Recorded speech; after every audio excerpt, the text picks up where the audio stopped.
Assalamualaikum warahmatullahi wabarakatuh. Perkenalkan, nama saya Liza Nafrianti, NPM 1975639, kelas Perjalanan Wisata 4B. Di video ini, saya akan menjelaskan tentang unsur-unsur kebudayaan Sumatera Barat, yaitu rumah adat, tarian adat, dan pakaian adat.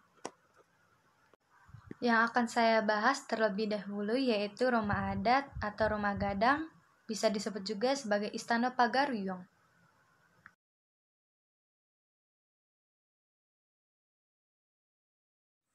Rumah gadang adalah nama untuk rumah tradisional adat Minangkabau. Gadang artinya besar, berarti rumah gadang adalah rumah besar. Rumah gadang lebih dikenal dengan nama Istana Pagaruyung. Rumah gadang ini dibangun pada abad ke-17 yang sekarang ini hanya replika dari rumah gadang yang aslinya. Ini sudah keempat kalinya rumah gadang dibangun. Pada tahun 1837, rumah gadang yang asli hancur akibat perang. Pada tahun 1966 sampai tahun 2007, rumah gadang ini hancur akibat terbakar karena petir yang menyambar di puncak istana. Setelah itu, dibangun lagi dengan struktur beton modern dengan mempertahankan teknik tradisional dan material kayu. Istana Pagaruyung sendiri memiliki 3 lantai dengan 72 tiang. 72 tiang ini melambangkan desa yang ada di daerah Minangkabau. Dan terdapat 11 gonjong atau lengkungan serupa tanduk kerbau dari 26 ton serat ijuk. Gonjong yang mirip tanduk kerbau ini melambangkan jumlah keluarga yang tinggal di rumah gadang. Tanduk kerbau itu sebagai simbol kemenangan orang Minang. Dan untuk bentuk bangunan rumah gadang ini seperti bentuk kapal, karena pada zaman dahulu, saat orang Minang ingin merantau, itu menggunakan kapal untuk pergi ke daerah lain. Dulu anak laki-laki yang umurnya masih di bawah 7 tahun, itu tinggalnya di rumah gadang. Kalau sudah di atas umur 7 tahun, itu mereka akan tinggal di surau, bisa disebut musola atau masjid. Di sana mereka belajar ilmu agama, mengaji, dan belajar pencak silat. Selanjutnya saya akan membahas unsur kebudayaan Sumatera Barat, tarian adat yaitu tari piring.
Tari piring adalah tarian tradisional Minangkabau yang menampilkan atraksi menggunakan piring. Para penari mengayunkan piring di tangan, mengikuti gerakan-gerakan cepat yang teratur, tanpa satupun piring terlepas dari tangannya. Gerakannya diambil dari langkah dalam silat Minangkabau atau sile. Saat ini, tari piring dipertunjukkan untuk penyambutan tamu terhormat, pembukaan upacara-upacara adat, adat pernikahan, dan pagelaran seni. Tari ini awalnya merupakan ritual ucapan rasa syukur masyarakat setempat kepada dewa-dewa setelah mendapatkan hasil panen yang melimpah. Ritual dilakukan dengan membawa sesaji dalam bentuk makanan yang diletakkan di dalam piring sembari melangkah dengan gerakan yang dinamis. Setelah masuknya ajaran agama Islam ke Minangkabau, tari piring ini tidak lagi digunakan sebagai ritual ucapan rasa syukur kepada dewa-dewa setelah mendapatkan hasil panen yang melimpah. Akan tetapi, tari tersebut digunakan sebagai sarana hiburan bagi masyarakat banyak yang ditampilkan pada acara-acara keramaian, seperti penyambutan tamu terhormat, pembukaan upacara-upacara adat pernikahan, dan pagelaran seni.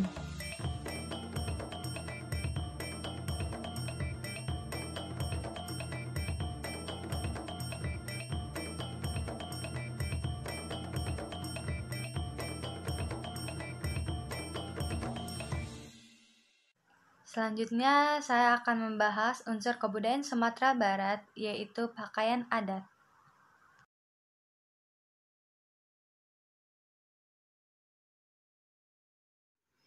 Pakaian ini merupakan pakaian adat khas Kabupaten Solok Selatan. Takondai sendiri adalah hiasan yang ada di kepala. Maksud takondai adalah mahkota dan kondai yang merupakan perhiasan para wanita tertinggi. Makna Tingkulu Baike dari bentuknya yang berbentuk tanduk kerbau yaitu melambangkan kekuatan hati, mempunyai kemauan tinggi dalam mencapai sesuatu yang baik, gigih, dan tidak pernah putus asa. Pada ujung Tingkulu dibuat tumpul yang artinya bersifat berani, ramah, tamah, dan tidak ingin melukai hati orang lain. Pada tandu atau kedua sisi pada Tingkulu harus sama yang artinya seimbang, bersifat adil sesuai kebutuhan dan kebaikan masyarakat. Tingkulu Balapa menggunakan kain songket. Kain songket ini terbuat dari benang katun dengan warna dasar hitam dan hijau lumut. Bidang kain kotak-kotak kecil, bagian ujung dan pinggir selendang dihiasi benang emas yang disungkitkan pada waktu menenun. Tingkulu ini berbentuk seperti gonjong atap rumah gadang, persegi panjang pada bagian atas, ujung kiri kain menutupi kedua ujung tanduk dan ujung sebelah kanan dibiarkan terurai.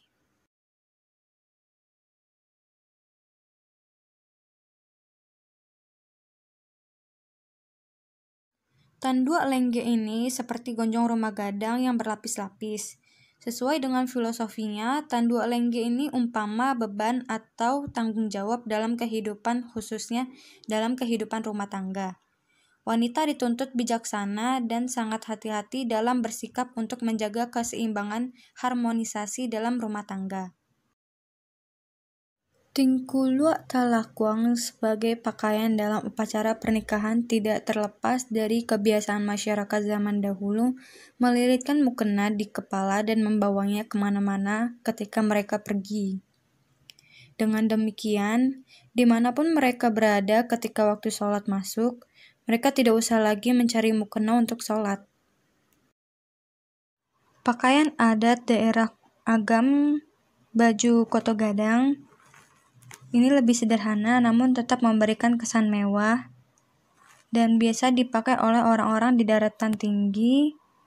Dan baju ini identik dengan warna-warna yang cerah seperti merah, emas, dan silver.